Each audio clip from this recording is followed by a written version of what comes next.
In worldview terms, I don't think there's a bigger story than what I want to turn to now. And as I tell you what we're going to talk about, I want to measure my words very carefully. And so carefully measuring my words, here's what I want to tell you.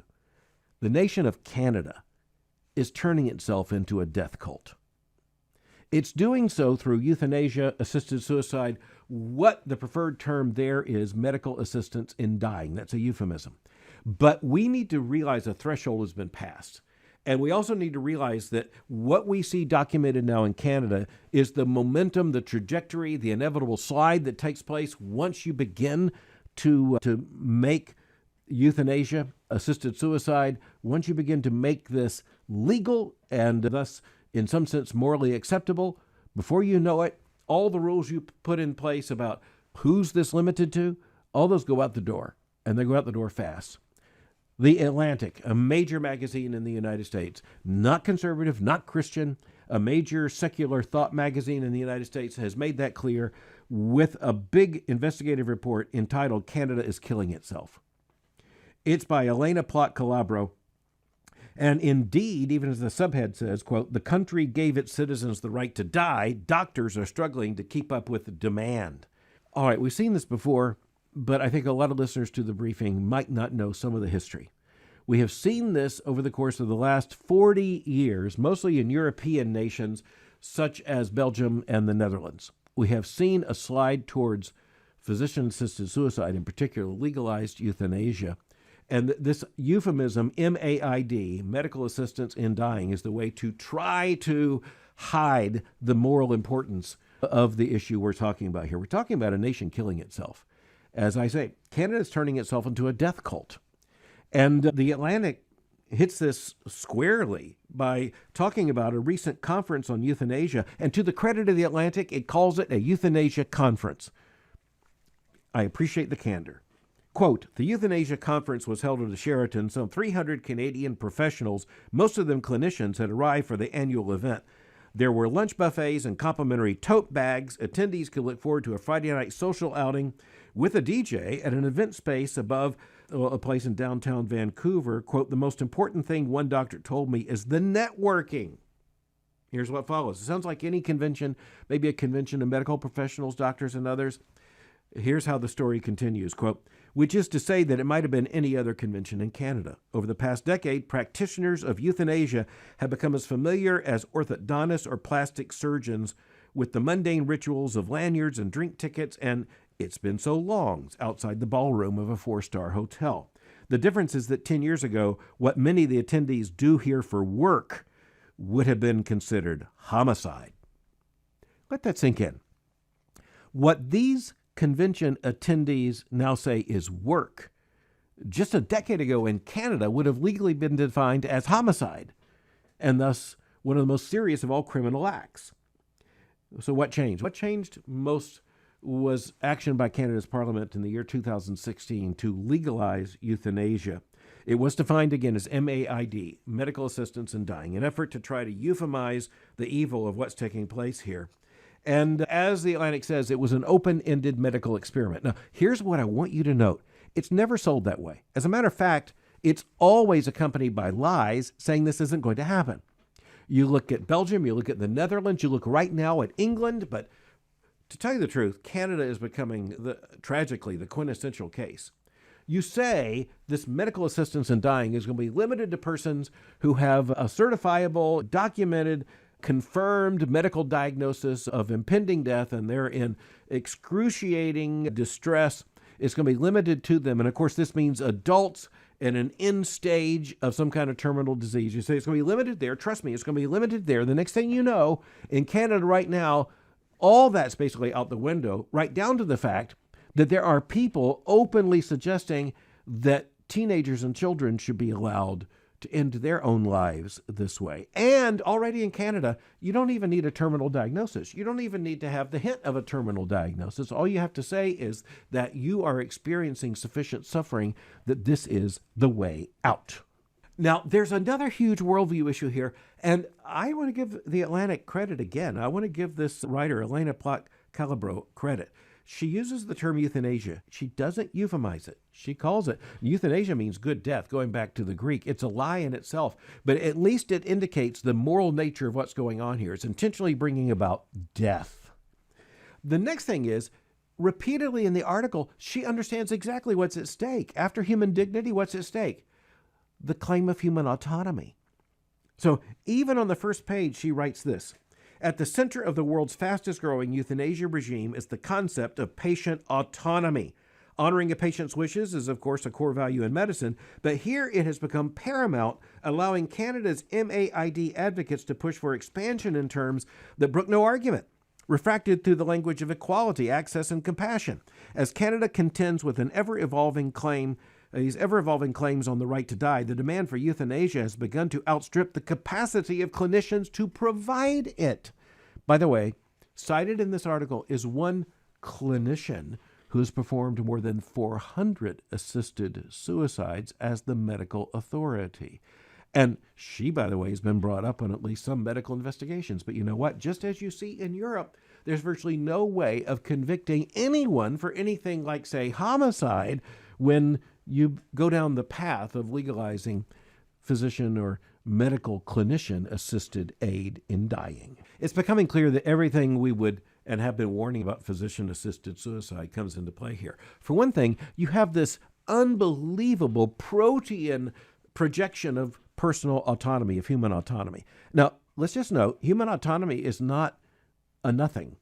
It's something. In the Christian worldview, there's human responsibility. We are separate human beings made in God's image. There is a limited amount of autonomy, but we need to recognize the Christian worldview says our autonomy is incredibly limited. Let me tell you the two most obvious ways our autonomy is limited. We don't choose to be born. There's the first one. And then number two, according to the Christian worldview, we don't decide the length of our days or when we're going to die.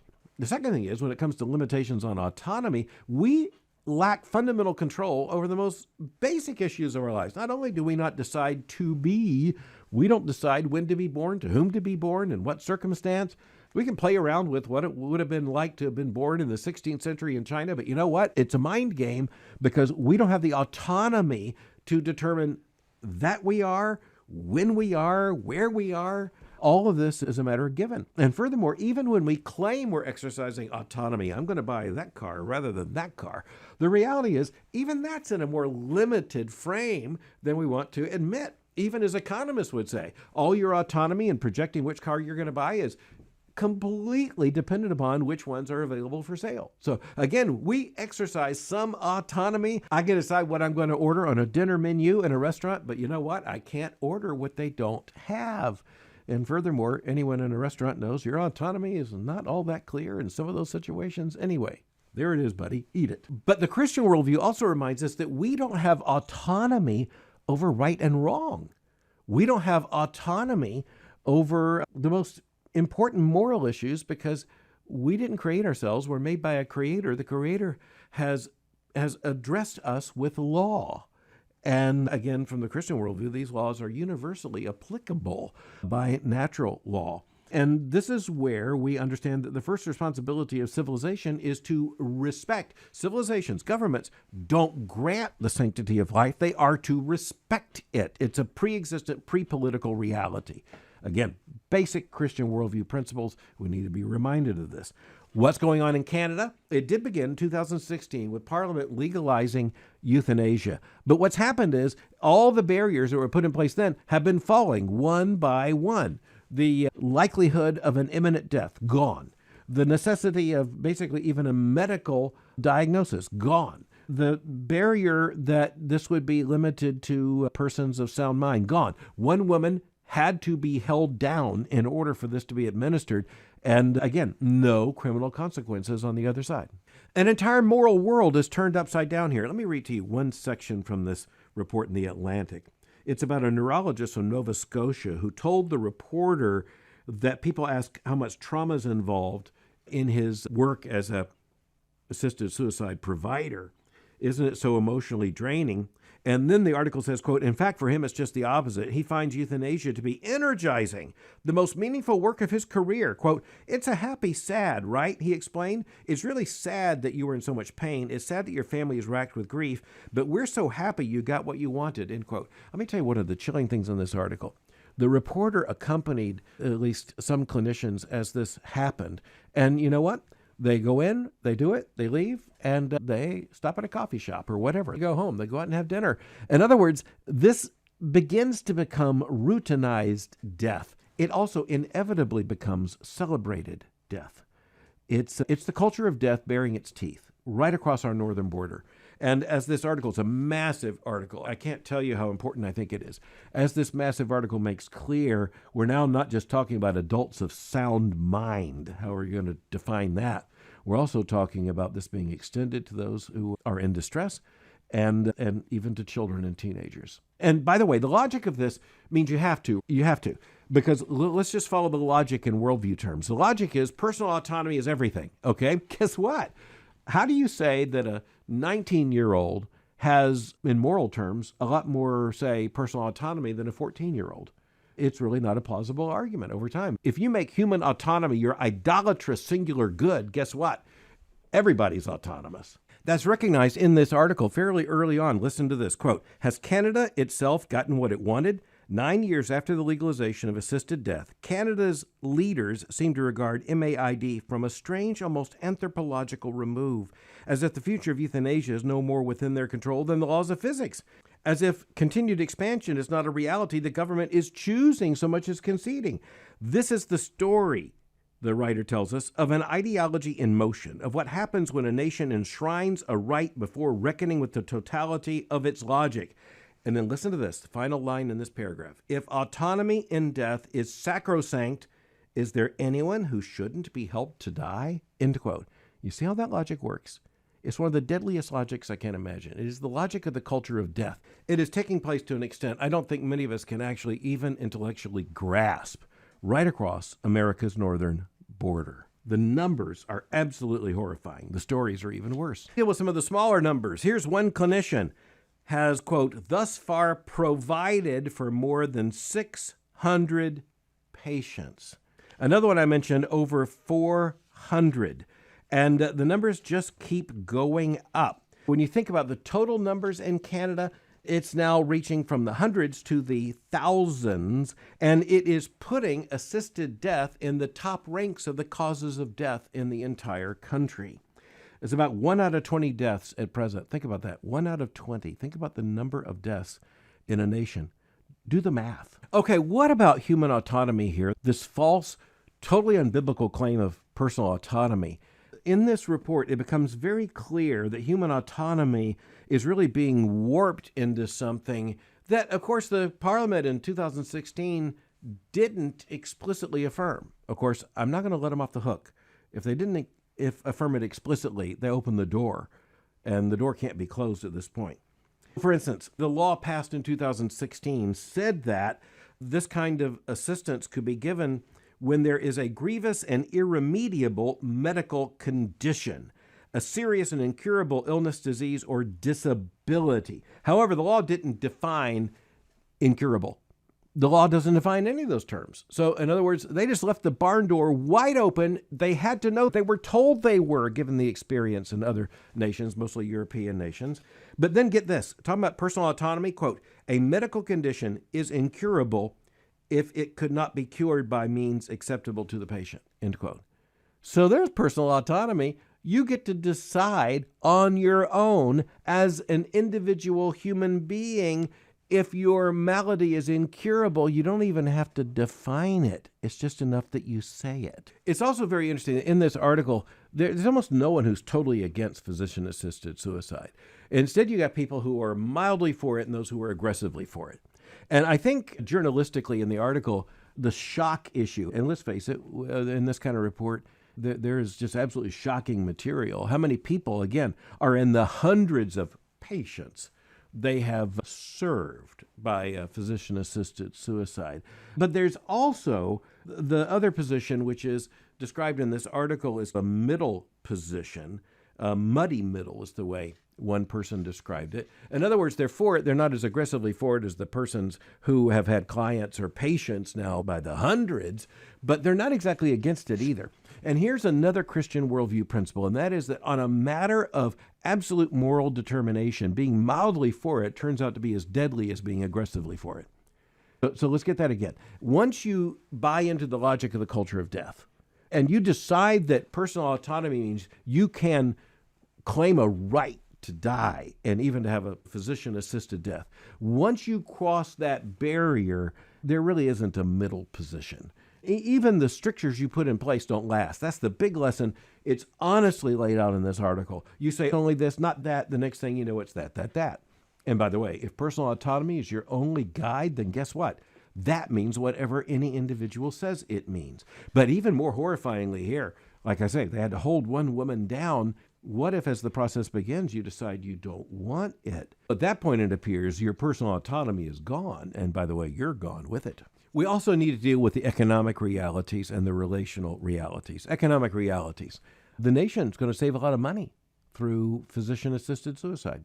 The healthcare system's going to save a lot of money.